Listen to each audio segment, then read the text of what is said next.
Are you trying to influence at work, in sales, or at home without crossing the line into manipulation? Welcome to the Great Ideas Podcast, where we help emerging leaders build executive presence, lead with influence, and get promoted. I'm your host, longtime CEO Barry Moline. If you've ever struggled to balance professional influence with personal integrity, or wondered how to be persuasive without feeling manipulative, this episode is for you.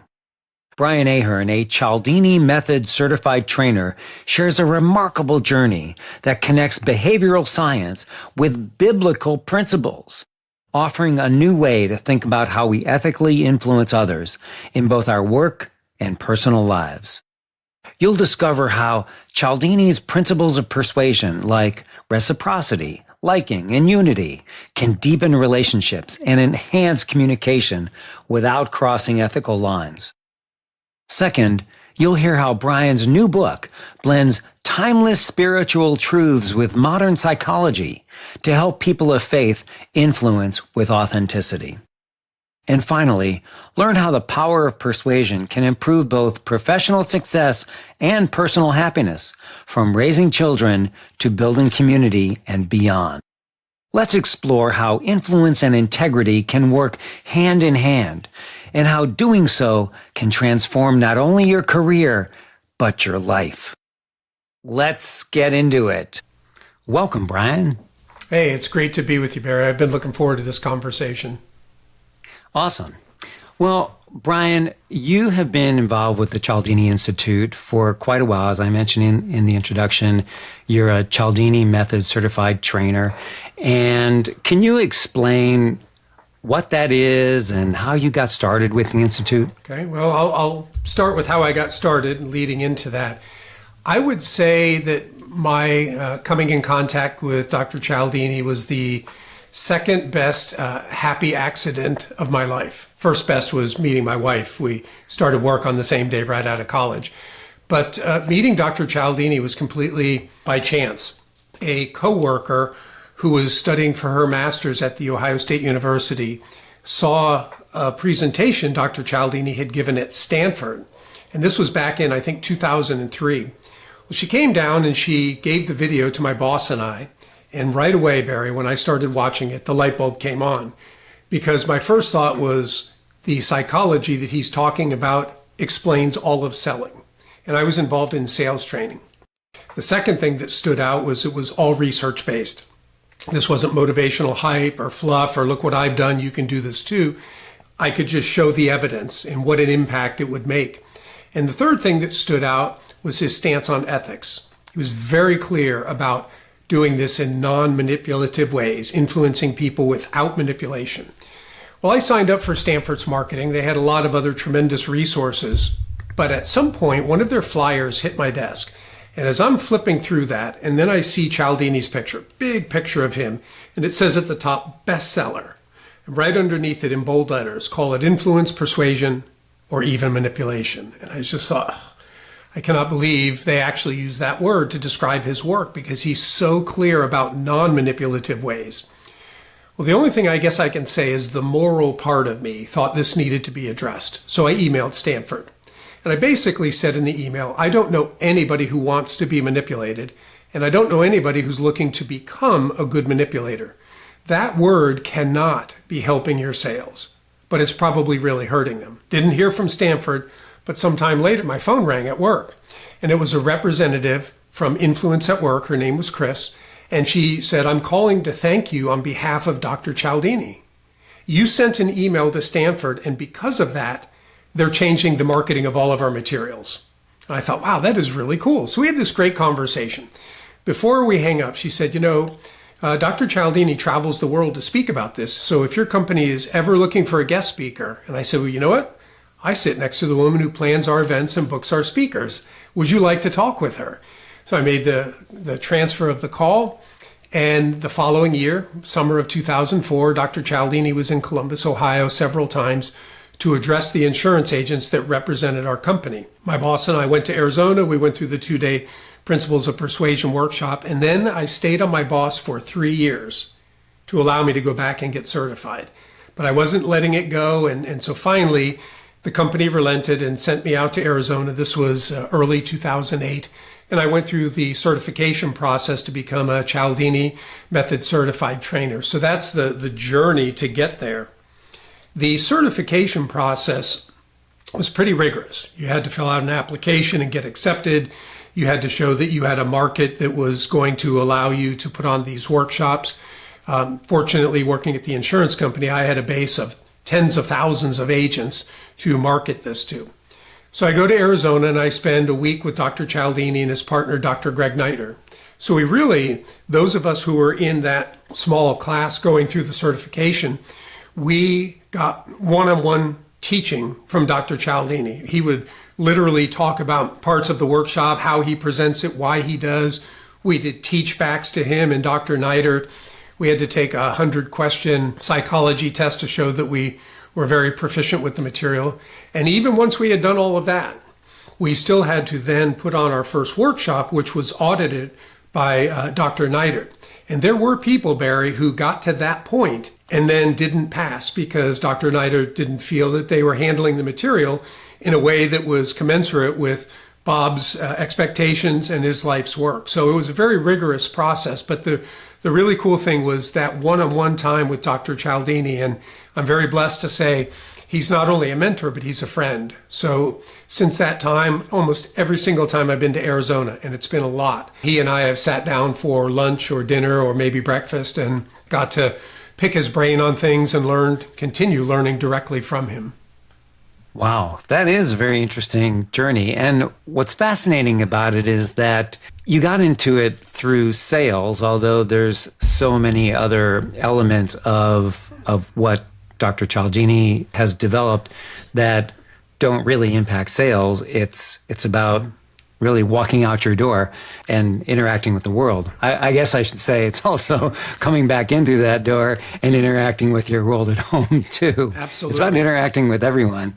I was inspired because I was working in the world of advocacy, and that's another way of saying lobbying in government, lobbying in legislatures and Congress and so on, and was forever in offices in Washington and in Tallahassee and Sacramento and trying to convince them about the issues that my organization and my association was dealing with.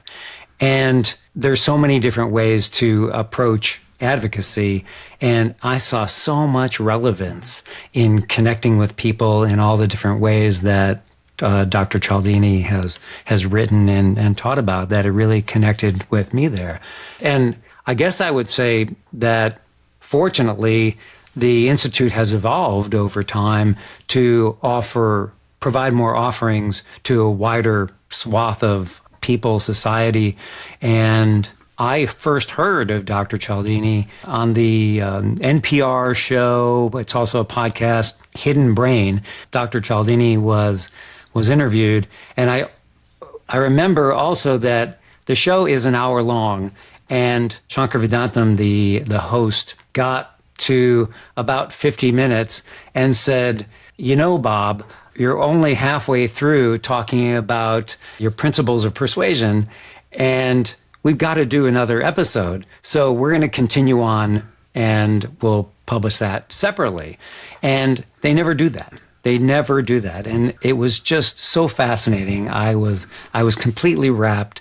And then after listening to the 2 episodes, then contacted the Institute and found that they had additional training. And that's how I've gotten involved in the Institute. So that training is still available today, which is awesome too. So there's a lot of ways to engage with the Institute. Yeah, absolutely. What I went through, Bob is one person, right? But the Institute has figured out, in a sense, how to scale him through online training and online coursework and direct interaction with Cialdini trainers like myself. So it's been an honor to be able to do that. And I do want to make a comment where you talked about walking out the door and walking in the door. I always talk about professional success and personal happiness. I really believe your ability to ethically influence people will add to your professional success. I mean, salespeople especially understand that. But when you are back at home and your spouse or your kids or neighbors more willingly do what you are asking of them or what you need them to do. There tends to be a lot less friction. So when I had an opportunity a year ago in May to speak at the Influence Amplified conference, and Bob was there in the front row, I got an opportunity to thank him. And I got really emotional, Barry. But I told him, I said, Bob, I have to thank you because you not only changed the course of my career, but you changed the course of my life. Because you've changed how I interact with everybody on a professional level, but on a personal level, and how I interact with my wife, Jane, and how we raised our daughter, Abigail, and so many others. And I would say that for me, Bob is one of the most impacting people of my life because of that. Wow, that's inspiring. And there's so many things that we learn from his principles that can be used everywhere. And actually, your TED Talk, which is about how you asked your wife to marry her, right, has over 1 million views and is fantastic. And it's about the concept of persuasion, getting people in the right mood for influence. And persuasion is also the title of one of Dr. Cialdini's books, as well as, Influence, which is one of the most popular business books of all time. What my favorite is actually Small Bigs. I really enjoy that book because it's got 52 chapters and it's a very easy read.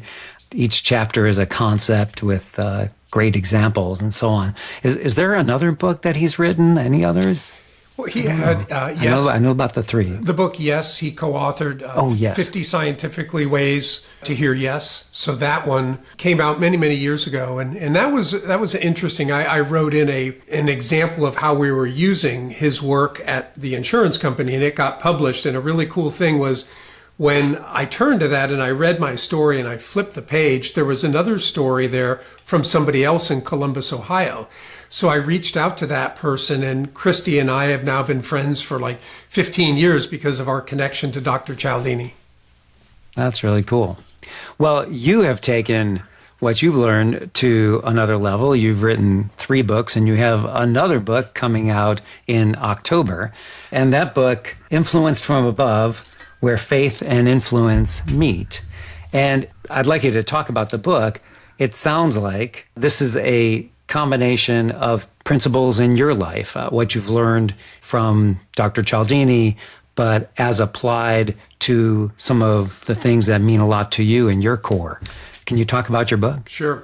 So the new book, which will be out in October, is really a follow-up to the book, The Influencer: Secrets to Success and Happiness.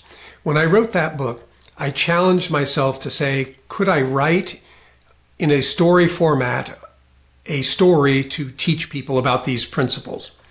And so I wrote that. That came out several years ago. But when the book ended, the main character, John Andrews, was only in his mid-50s when he retired. And so I always felt like, well, there's a whole life ahead of him if there will be another opportunity for a book. And the new book was inspired by my daughter, Abigail. She had seen me give a presentation here in Columbus many years ago, and she had not seen me present for maybe 10 years prior to that. So we had lunch the next day, and we were talking about the presentation, and then she asked the question that was the spark for the book. She said, Dad, what I want to know is, where's God in all this? Where's God come into play in this psychology that you teach? So we started talking, and I remember telling her, I said, Abigail, in corporate life, we may not talk about love, but if we connect on this principle of liking the right way, if I utilize that principle, Barry, not to get you to like me just so you'll say yes, but that I would come to know and like you, I said, then all of a sudden that changes everything, because I want what's best for my friends. And when I consider you a friend, I will work harder and longer and be more creative. And so I told her, I said, we're getting pretty close to love at that point. And then I also remember talking about reciprocity, right? If I do something kind for you, Barry, you feel this natural obligation to want to do something to help me. And I told her, I said, Jesus said it's better to give than receive, and do unto others as you would have them do unto you. And so that conversation started sparking the interest in writing about this in depth. And that's what I started on earlier this year. And it was just a lot of fun to combine 2 things that have been so influential in my life: Dr. Cialdini's principles and then biblical principles. So, can you talk about some of the elements of the book? And I guess what I'm wondering is who is the audience that you're writing for? And then what are some of those key takeaways? I think the audience would be people who are interested in Dr. Cialdini's work but want to read about it in a way that they've never read about it before. I really believe the book is unique. In fact, Dr. Cialdini, when he did a pre-read and gave me a short testimonial, said that it was unique. He'd not read anything like it before. So that would be one part of an audience. The other part would be, I think, people who really see faith as extremely important for them, and they want to understand how to utilize their faith in a way, especially on a professional level, but also on a personal level. How can we combine this with the approach of influence? Because a lot of people think about influence and right away they just default to manipulation. And I wanted to be very clear in showing that there's a difference there. So what the book does is it follows John Andrews from the other book. I mean, he's retired for about 18 months. And he comes to this realization, there has to be more to life than just enjoying the fruit of my labor. That, while vacations are wonderful and golfing is wonderful, there has to be something more. It's gnawing at him. And he ultimately gets involved with his church in a community building project. And so he has to straddle the line of the secular world and then the faith-based world. And he realizes the things that help me succeed in my professional life may not always help me succeed over here within the congregation. And things that appeal to a congregation may not be appealing to people in the secular world. But through his study and through the course of his experience, he begins to see the connection between these timeless truths like love and liking and reciprocity, etc. And he begins to really come to a format of how he can blend these two to have success in both areas of life.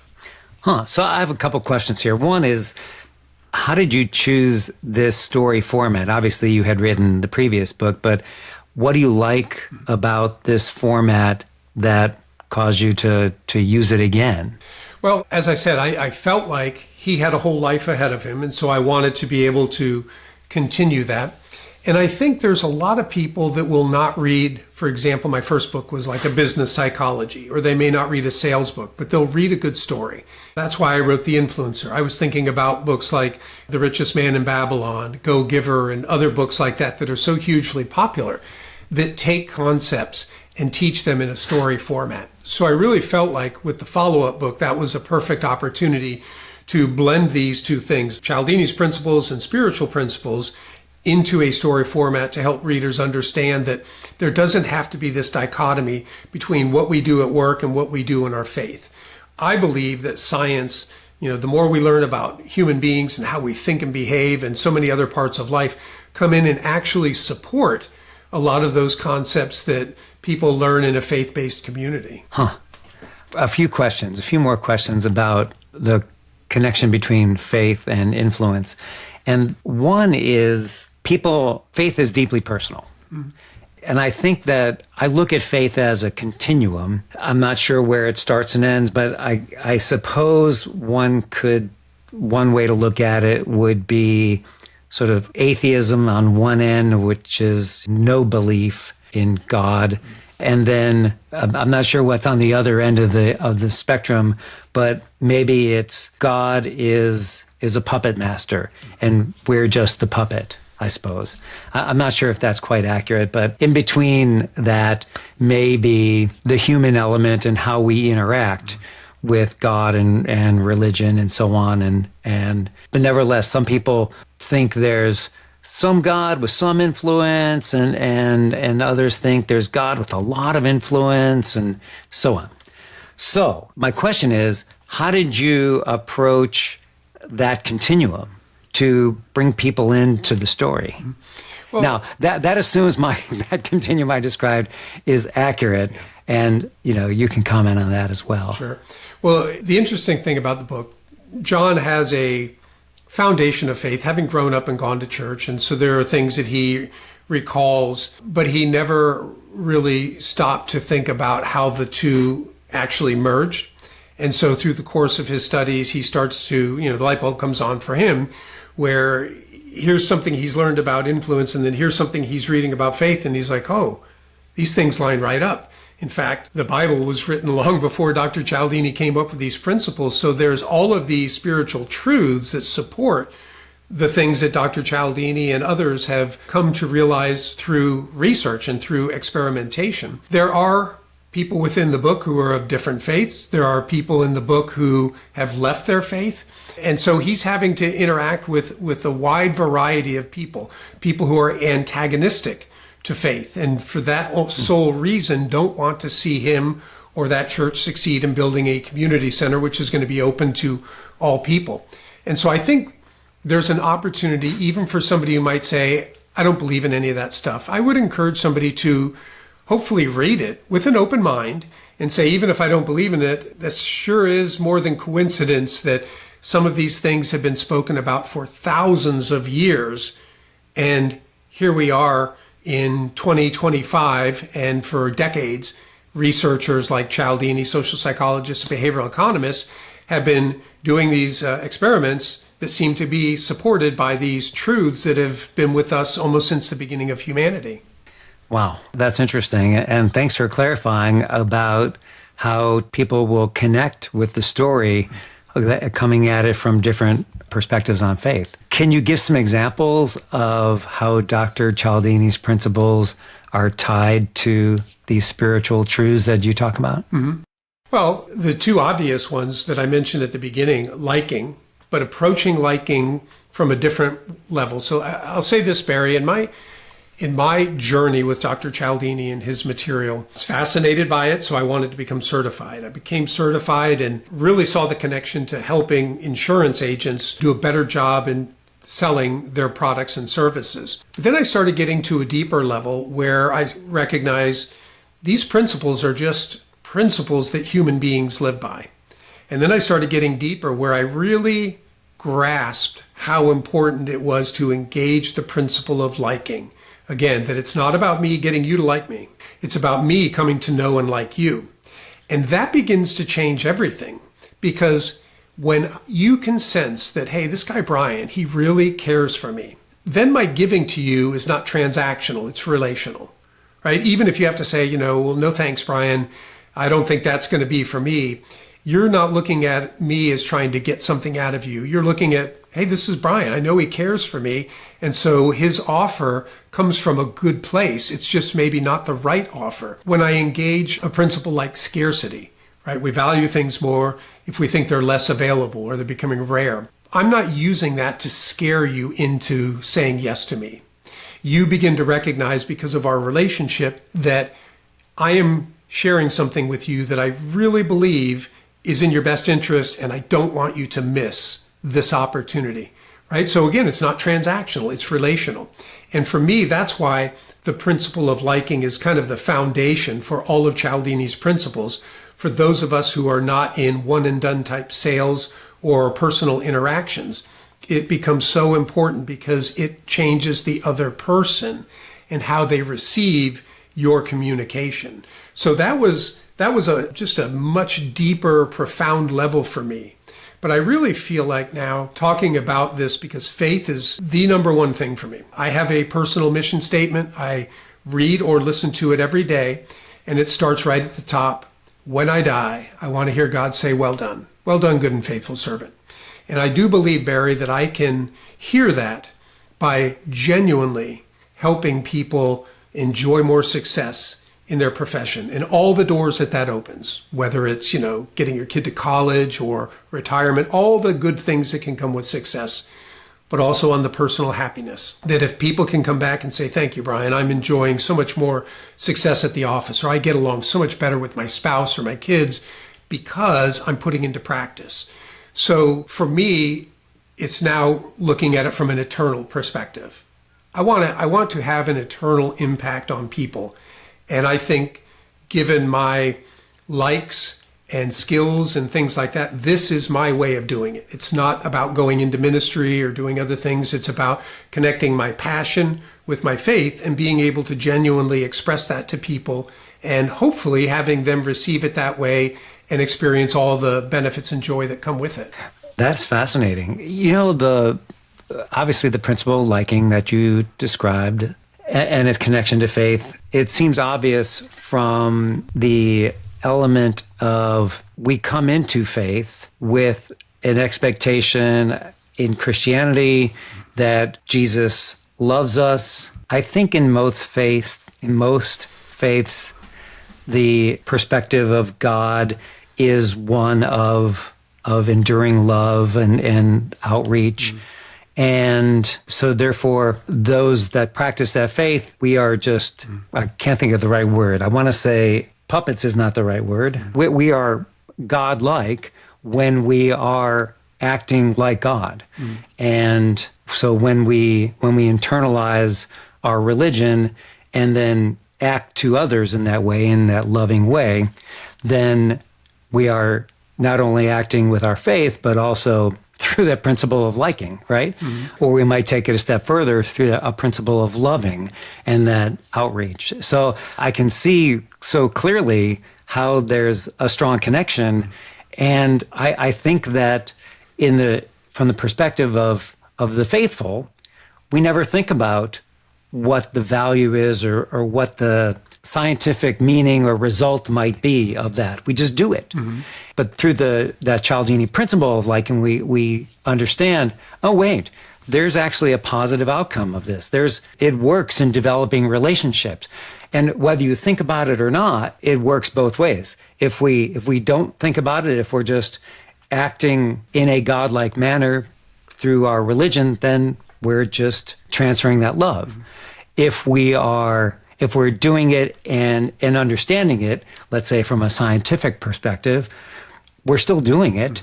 We're just thinking about it through the lens of our lives, if we happen to be that person interested in science. I'm not sure if that all makes sense, but what's your reflection on that? Well, all of these principles we naturally do. That's why they are part of the human experience. When people begin to learn about them, I tell people you can now become more thoughtful and strategic about putting them into practice so you can build those relationships faster, and I think you can strengthen them by utilizing these principles. Principle of unity, talking about like biblical application. Unity goes much deeper than mere liking, because unity is about a shared identity. Deepest would be family. We will do almost anything for family. I look at my little grandson, Emmett, and I just think, I will die for him. I would do anything for him that I may not do even for some of my closest friends, except when I get unitized with them, because we naturally want what's best for those that we share an identity with. And by doing good for them, we get tremendous good out of that too. We feel so much differently about that. And I do believe that unity is probably the closest of the principles to love, because love is self-sacrificial in doing what is best for another, even if it comes at a cost. And so you mentioned Jesus, right? He did what was best for us, and it cost him his life. But he said that was the true measure of love, that somebody would lay down their life for a friend. So again, I see that connection between unity. We will do things at tremendous cost to self for those that we are unitized with.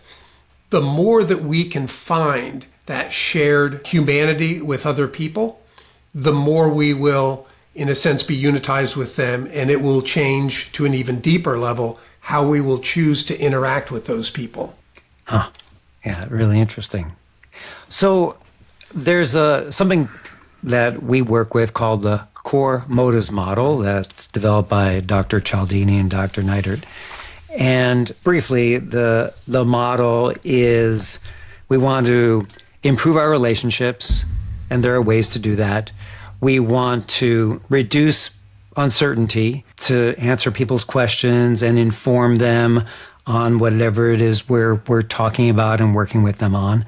And then we want to motivate others to act in some way. And so there's more details involved in that. You have connected those from a spiritual perspective. And what's the relationship between the core motives model and the heart, mind, body, and soul? So as I thought about this, and a lot of my thinking on this has been influenced by a man named Dr. Dallas Willard, who was a professor at the University of Southern California. He was a Christian philosopher, and his work on our heart, body, mind, and soul. And as I thought about this and I started looking at Dr. Cialdini's principles, particularly within the core motives model, I think at the heart level is where we build our relationships. And so our principles of liking and reciprocity become extremely important in building those relationships, getting to know and like people and then genuinely doing for them things that we think would be very beneficial for them. And then if we move out just a little bit and we think about our mind, a lot of times our minds, we're talking about overcoming uncertainty, like we're thinking about things. And so we're heavily impacted by people who are experts or in positions of authority. We are impacted heavily by social proof and what other people are doing. And then when it comes to body, we look at scarcity and commitment and consistency. That feeling that we have, that feeling within us, that gut feeling like I should follow through on what I said. I will feel bad about myself if I don't. That's commitment and consistency, or that fear of loss that we can feel in our body so tangibly. And then the outer circle of that would be the soul. And again, I think that's where unity comes in, where we are a unified whole in looking at the entire person. Because I'm more than just my heart. I'm more than just my body. I'm more than just my mind. I'm the combination of those things. And that's what that soul looks at. And that's, again, where I believe if we can ultimately connect with people in a way that engages the principle of unity, we will have much deeper relationships. We will be able to engage those people in an entirely different way. Yeah, that is great. I love that connection. So if this book is directed toward those of faith or those interested in faith, what's your concept for marketing the book, for getting out and talking to groups about the book? Well, I have worked with a book coach on each of the books I've written on influence. And so we are now in the midst of our coaching where I get online weekly with Barbara and we talk about, what I'm doing. And she always gives me creative ideas. So for example, when I wrote my first book and she laid out a marketing plan and all kinds of options, I thought, podcasts would be a great idea. It'll introduce me to interesting people like yourself. It will allow me to reach an audience I would not have otherwise. It was an opportunity for me to perfect my messaging and getting to share some of the same stories, but on different podcasts for different audiences. So I really went headlong into that. And I've been on a couple hundred shows now. And I'm taking that same approach here. So I've reached out to the podcasts that I've been on. And I know that some of them will say, we steer clear of faith and we steer clear of politics and things. So I won't be on all of those shows, but I'm getting on a good number. I'm also reaching out to Christian podcasters. I'm reaching out to Christian chambers of commerce. Right there would be an opportunity if we get the book into the hands of some of those people, it could take on a life of its own. And what I've done with the book, at the end of each chapter, there's a reflection section, just a paragraph, to get people to pause, to think about what they've just read, which makes it perfect for people in book clubs, or if people want to read it faith-based at work or something like that, to be able to have some talking points around the concepts so that they can not just read the story and go, oh, that was a good story, I really enjoyed that, but how do I put this into my life? And I will tell your listeners that for me, Cialdini's work, it wasn't just, oh, that's really interesting stuff. I began to put it into practice. I saw the benefits of it. And the more I reaped those benefits, the more I wanted them. And I would love for people to do that with the book. Yeah, that's a great plan. And I can see a lot of folks interested in the book and the way it's written and the story format. I think it's fascinating. And then, of course, the reflections. I don't know. I think you've got a great way to connect with a lot of people here. So way to go. Thank you. So in closing, is it possible to provide one key takeaway from the book, from our conversation today? What do you want people to think about when they finish listening to the podcast? I would say that people listening, if they want to utilize Cialdini's principles with the utmost integrity, I think the book is a great resource to do that. You and I both know that you can learn these principles, and although Dr. Cialdini is always stressing ethics, and I'm always stressing ethics, there are people who will read it and go, oh, I know how I can get people to just say yes to me, and they're not thinking about the ethics of it, they're just thinking about what's in it for them, and so they are manipulating people. And I think especially within like a faith-based community, there are a lot of people, as I mentioned earlier, who might hear the words influence or manipulation, or excuse me, influence and persuasion, and equate them with manipulation. But they're different words because they have different meanings. And I want people to really recognize I can learn about this influence. I can learn what the research is now showing us over the last 9 decades. And I can do it in a way that's with integrity, especially if I am using faith as the foundation for all of it. Yeah, well, that is a great takeaway. And I think that a lot of folks are going to be reading your book, and I look forward to reading it myself. So thank you, Brian. Thanks for being here today. Thanks for talking about your book. And I don't know, I have high hopes and high expectations, but I think it's going to do really well. And most important is that the message will be out. It's not just that the book does well, it's that a lot of folks hear the message and adopt the message and see how they can expand their faith in a useful way. Yeah, I mean, the goal is to have an impact. I'd rather have fewer sales and higher impact than just have everybody read it and set it aside. It's designed to impact people's lives in the same way that Cialdini impacted my life. Yeah. Well, all right. Thank you, Brian. You're welcome. Thanks to Brian Ahearn for being our guest today. And thank you for listening. If you want to get in touch, send me an email at barry@barrymoline.com. And check out my podcast for up-and-coming leaders, the Leadership Career Accelerator.